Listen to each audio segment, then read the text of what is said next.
ভাইরা আমার, সুন্নতি বিয়ে সম্পর্কে বলতে গেলে তো অনেক কথা। আমি সংক্ষেপে যদি বলি, সুন্নতি বিয়ে হলো, এক নম্বর, ওই বিয়েতে কোনো অপচয় হবে না, অতিরিক্ত টাকা পয়সা নষ্ট করা হবে না। এখন তো নিজে গরিব হলে কি হয়েছে, বিয়েতে লক্ষ লক্ষ টাকা না হলে বিয়া হয় না। পেটে ভাত নাই কিন্তু লাইট জিগজাক লাগাইতে হবে, ঠিক না ঠিক? নিজের বাড়িতে 10 দিনের চাইল নাই কিন্তু 200 মানুষ খাওয়াইতে হবে। এগুলো আমাদের সমাজের অনাচার। বিয়েটাকে কঠিন বানায় ফেলা হয়েছে। বিয়েটাকে সহজ করতে হবে, বিয়েতে খরচ কম রাখতে হবে। আর আরেকটা অনাচার হলো, ছেলে পক্ষ হোক আর মেয়ে পক্ষ হোক, কেউ দিনদারিটা দেখে না, পয়সাটা আগে। ছেলে পক্ষ দেখে মেয়ের বাপের পয়সা আছে কিনা, অথবা মেয়ে সুন্দরী কিনা, আর মেয়ে পক্ষ দেখে ছেলে একটা ভালো চাকরি করে কিনা এবং পয়সা করে আছে কিনা, ঠিক না ঠিক?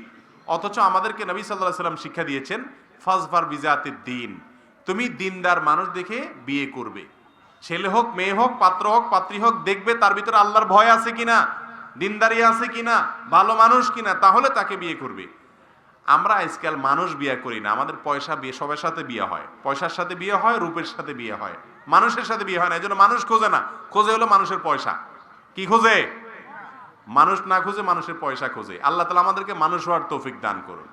এই জন্য বিয়ের মধ্যে আরেকটা অনাচার হলো, এখন ওয়াজ সবাই শুনে ঠিক আছে, কিন্তু নিজের বেলায় আসলে আস্তে করে ঘুরিয়ে দেয়। যেমন ছেলেরা সবই ঠিক আছে, বিয়ে করতে হলে মেয়ের বাপের পয়সা আলা না হলে গরিবের মেয়ে বিয়ে করে না, আছে না নাই?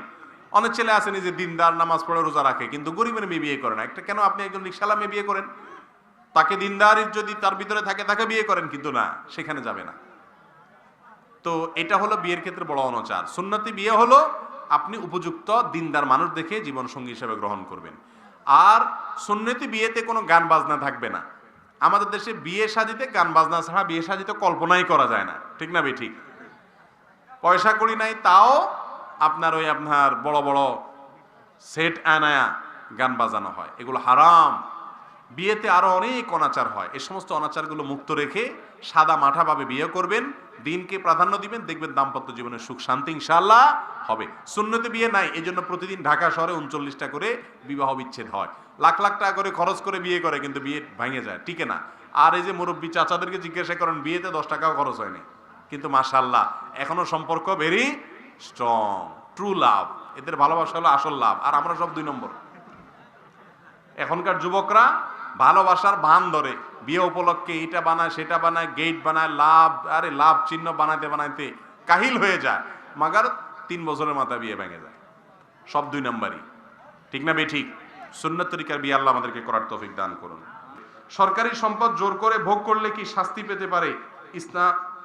ইসলাম কি বলে? ভাইরা আমার, একজন ব্যক্তির সম্পদ, ওনার সম্পদ যদি আমি মেরে খাই, তাহলে উনি আমার বিরুদ্ধে বাদী হবে কিয়ামতের দিন। একজন মামলার বাদী, আমি একজনের কাছে আসামি, একজনের সাথে মিটমাট করা সোজা।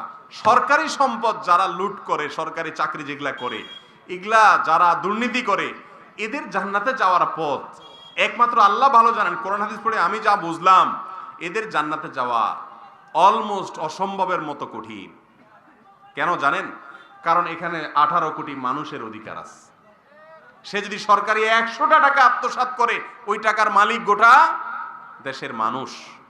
অতএব কিয়ামতের দিনে 18 কোটি মানুষের সাথে বোঝাপড়া করতে করতে চান্দুর অবস্থা কি হয়ে যাবে? টাইট হয়ে যাবে। ইসলামের সন্তান দত্তক নেওয়া এবং তার সম্পদ লিখে দেওয়ার বিধান কি? খুব গুরুত্বপূর্ণ একটা বিষয়।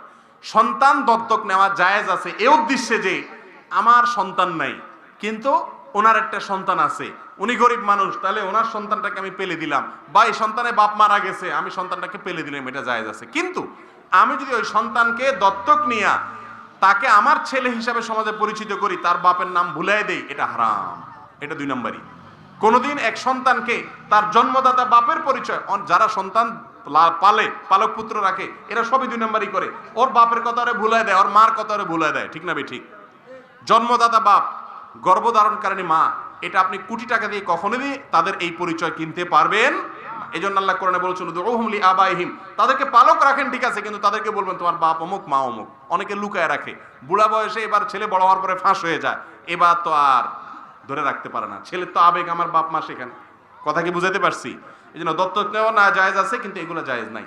আর দত্তক নেওয়া শিশুকে সম্পদ দিতে পারেন, চাইলে সম্পদ দিতে কিন্তু সব সম্পদ লিখে দেওয়া জায়েজ নাই, কিছু সম্পদ দিতে পারেন।